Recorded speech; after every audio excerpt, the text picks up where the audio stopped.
पता है यार, मैं ना अपने बच्चे को ना कुछ भी रटवा सकती हूँ, इतना पता है। उसको कुछ भी रटवा सकती हूँ उसको। मुझे ना जीनियस नहीं बनाना है, ठीक है ना, कि वो फर्स्ट आए स्कूल में, सबसे फर्स्ट आए। मेरी थॉट ये नहीं कि वो फर्स्ट आए, मुझे उसको कुछ भी चीज़ रटाना नहीं है, ठीक है ना। अब वो ये नहीं कि जो बोल रहे हैं वही करे, सबसे पहले आए, मेरा ये सब शौक नहीं है। ये सबसे क्या होता है पता है, जैसे कि देखो, ये हमारा ब्रेन है, ठीक है ना।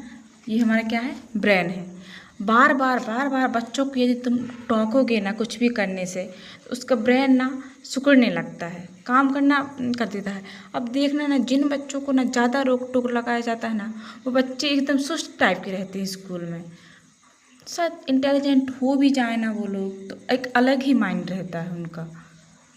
इतना भी ज़्यादा नहीं टोकना चाहिए। अब मेरे लड़के का क्या काम है, कुछ भी गोदा गादी ये सब करना। मैं चाहूँ तो उसको बोलूँ कि तुम ये लिखो, ए लिखना, बी लिखना, इसके अलावा कुछ नहीं। और मैं उसको डांटूँ तो वो मेरी बात मानेगा भी। पर मैं नहीं चाहती कि उसको मैं हर बात पर टोकूँ, क्योंकि 5 साल तक बच्चे का जो ब्रेन है ना, ब्रेन डेवलपमेंट होता है, ठीक है ना। इसीलिए अब नए नए सेल्स बनती हैं बॉडी में बच्चों के, नए नए। तो इसीलिए इतना भी ज़्यादा नहीं टोकना चाहिए। हाँ, कुछ कामों में थोड़ी बहुत टोकना चाहिए, रोकना चाहिए, पर हद से ज़्यादा नहीं। बच्चों को सोच विकसित होना चाहिए, उसका नई नई थॉट आएंगे उस पर, जो बहुत इम्पोर्टेंट है।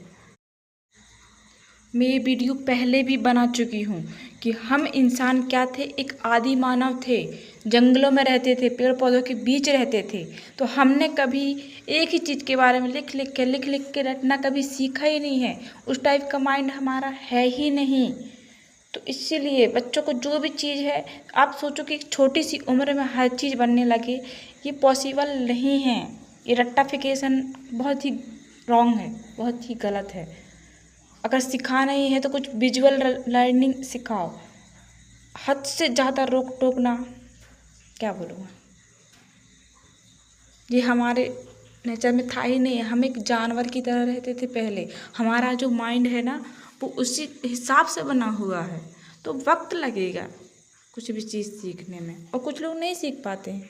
मेरा तो एक ही फंडा है कि मुझे अपने बच्चे को कोई जीनियस नहीं बनाना है कि वो फर्स्ट आए। मैं चाहती हूँ वो अपनी ज़िंदगी सुकून से जिए, खुल के जिए, without any pressure. Study important है यार, पर वही स्टडी को ना एक डिफरेंट तरीके से भी हम समझा सकते हैं। क्या हरदम बस बुक की रटी रटाई चीज़ें, कहाँ थी ये बुक, कहाँ लिखी जाती थी ये सब। जंगलों में रहते थे हम लोग, ना कुछ लिखना ना पढ़ना, बस किसी चीज़ के बारे में जानकारी देना। ये पहले भी मैं बता चुकी हूँ।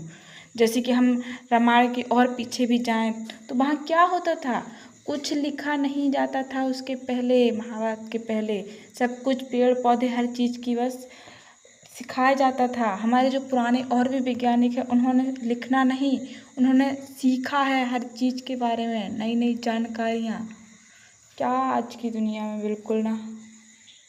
और मैं और मैं ऐसे ही नहीं बोल रही, पता, मेरा सब्जेक्ट साइंस था, बट मैंने इस ब्रेन को, साइकोलॉजी को ज़्यादा अलग से स्टडी की है, जो कि नहीं थी हमारे सिलेबस में। समझा है यार, इतना हुनर है कि एक एक जीरो लेवल का जो बच्चा है ना, बिल्कुल गिरा हुआ, जैसे कुछ भी नहीं बनता, मैं उसको सिखा सकती हूँ। Because I am student of science. मैं हर चीज़ को इजी कर सकती हूँ। इतना दिमाग में वो प्लानिंग आ जाती है कि किस तरह मैं किसी को समझाऊँ, बिल्कुल इजी करके। ज़्यादा प्रेशर ना सही नहीं है, चाहे वो जो भी हो, इंसान है। ऐसे ही मेरा यार एक स्टूडेंट है, उसने कहाँ पढ़ा, कैसा पढ़ा, मुझे नहीं पता, पर इतना पता है कि उसको बहुत ही कम चीज़ें समझ में आई। पर अब यहाँ पढ़ रहा है तो उसको हर चीज़ याद रहता है। मतलब समझ रहे हो, जो ब्रेन है ना उसका, या जिसका भी हो हमारा, तो वो ब्रेन पुराने ज़माने का है भाई, अलग से नहीं बन गए हम। उस ज़माने में हर चीज़ को घूम फिर के समझाया जाता था, हर चीज़ की जानकारी दी जाती थी, पेड़ पौधे, एवरीथिंग, ठीक है ना। तो ऐसे ही है, तो आज के ज़माना में एक शब्द लिख दिया जाता है, उस शब्द को पढ़ा जाता है। अब जिसको ये शब्द पढ़ते नहीं बन रहा है, इसका ये मतलब नहीं कि वो मंद बुद्धि है, ठीक है ना। वो मंद बुद्धि नहीं, उसका मस्तिष्क ही ऐसा है। और ऐसे बच्चे ना बहुत आगे तक जाते हैं। बस वही माइंड है उनका, उस माइंड को कन्वर्ट करना है आज के माइंड में। ये हुनर होना चाहिए पढ़ाने वाले में। यही कारण है कि मैं अपने बच्चे को ना जंगल से लेके आ गई थी आधी रात को। ये नहीं देखी कि 2 बजे हैं कि 3 बजे हुए हैं। कारण क्या था, ताकि मैं उसे हर चीज़ के बारे में समझा सकूं। आज हम 11th में जाएंगे, साइंस लेंगे, तो वही इसको क्या कहते हैं, इसका वैज्ञानिक नाम क्या है, दुनिया भर का वही चीज़ है। साइंस क्या है, हमारे आसपास का वातावरण, प्रकृति, नेचर और उसका अध्ययन, बस यही है।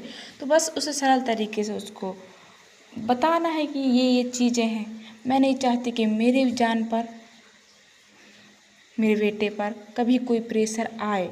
तुम्हें क्या लगता है ये प्रेशर कितना असर करता है?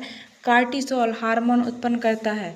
कौन सा हार्मोन? कार्टिसोल हार्मोन उत्पन्न करता है, जो कि सेल्स, जो कोशिकाएं होती हैं ना, उसको छोटी करती जाती हैं। एज घटा रहे हो तुम लोग उन बच्चों को टेंशन दे के।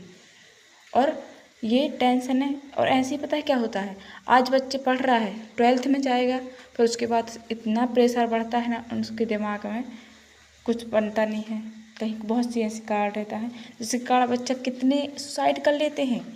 हर साल नीट में कितने बच्चे सुसाइड कर रहे हैं। नीट MBBS डॉक्टरी की तैयारी करने वाले बच्चे, कॉम्पिटिटिव एग्जाम की तैयारी करने वाले। मैं नहीं चाहती कि आगे चल के मेरे बच्चे ये फेस करें। मैं नहीं चाहती कि कोई प्रॉब्लम्स आए उसमें, इसलिए मैं हर चीज़ अभी से उसको सिखा रही हूँ, विदाउट एनी प्रेशर। मैं नहीं चाहती उसके सिर में कोई प्रेशर रहे, उसे बस सरल तरीके से सिखाना था, हो गया। हाँ, दिमाग खराब कर, ये पेरेंट्स रहते किस दुनिया में हैं? बस गांव, बड़े को बच्चा फर्स्ट आना चाहिए, ये आना चाहिए, वो आना चाहिए। किस दुनिया में हो तुम लोग? मैंने देखा है कितना प्रॉब्लम्स आती हैं कॉम्पिटिटिव एग्ज़ाम में। आप सिर्फ फाइनल कर लेना, 12th कर लेना ही सब कुछ नहीं है। उसके बाद एक अच्छी जॉब करना, एक अच्छा करियर चुनना ही एक स्टडी मायने रखती है। तब कोई काम नहीं आती कि कौन फर्स्ट आया था कि कौन सेकंड आया था, ठीक है ना। तो कितनी बहुत ही इजी है, पता है हमारी बुक, पर पेरेंट्स नहीं जानते। आसपास की चीज़ों में हम उसको नहीं समझा पाते, तो बच्चों को वो स्टडी ऐसे लगती है जैसे कहीं कोई पहाड़ हो जैसे। और जब वो बच्चा कॉम्पिटिटिव एग्ज़ाम देता है ना, तो पूछो मत कैसा लगता है। इंसान रहता धरती में है, पर लगता है कि वो हवा में उड़ रहा है। न नींद, न भूख, न प्यास, बेचैन भागते रहना भटकती आत्मा की तरह। वही प्रॉब्लम से बचाने के लिए मैं आज छोटे से छोटे बच्चों को वो कर रही हूँ। क्यों मैं एक KG 1 के बच्चे को तक पढ़ाने का जिम्मा ले रही हूँ? क्योंकि मैंने देखा है वैज्ञानिकों को, मैंने स्टडी की है कि पुराने ज़माने में कैसे पढ़ाया जाता था, ठीक है ना। मैं जानती हूँ कि उन्हें कुछ याद नहीं रहेगा, पर उनका जो ब्रेन है ना, वो ब्रेन बढ़ेगा। उनमें एक क्वेश्चन पूछने का क्यूरियोसिटी रहेगी। वो क्यूरियोसिटी ही जगाना है उस बच्चों में, उन बच्चों में। कौन था? आइंस्टीन वैज्ञानिक कितना मंदबुद्धि था, 4 साल तक तो बोल भी नहीं सकता था। कितने वैज्ञानिक हैं जो बहुत ही मंदबुद्धि थे। तो पेरेंट्स से यार एक रिक्वेस्ट है कि अभी से बच्चों में प्रेशर ना डालो, क्योंकि आज जो बच्चा फर्स्ट आ भी रहे हैं ना, तो वो 11वीं 12वीं या कॉम्पिटिटिव एग्ज़ाम में ढड़क जाएंगे। अभी से उन पे इतना कार्टिसोल हार्मोन मत रिलीज करवाओ, प्रेशर वाला हार्मोन, टेंशन वाला हार्मोन, कि उनका मस्तिष्क ही रुक जाए, ठीक है। वो बच्चे फेस नहीं कर पाते, ऐसे ही बच्चे कॉम्पिटिटिव एग्ज़ाम। और वो कहते हैं ना, कछुआ कभी कभी जीत जाता है। तो उन्हें हो सके तो सरल करो स्टडी, ज़्यादा प्रेशर मत डालो। उनके लिए आज फर्स्ट आना कोई इम्पोर्टेंट नहीं है। असली इम्पोर्टेंट 12th के बाद, 12th का एग्ज़ाम इम्पोर्टेंट है। 12th में फर्स्ट आना एंड उसके बाद कॉम्पिटिटिव एग्ज़ाम क्लियर करना इम्पोर्टेंट है। इसलिए सरल तरीके से उनको बहने दो। कोई ज़रूरत नहीं है कि बच्चा फर्स्ट आए और ये आए वो आए।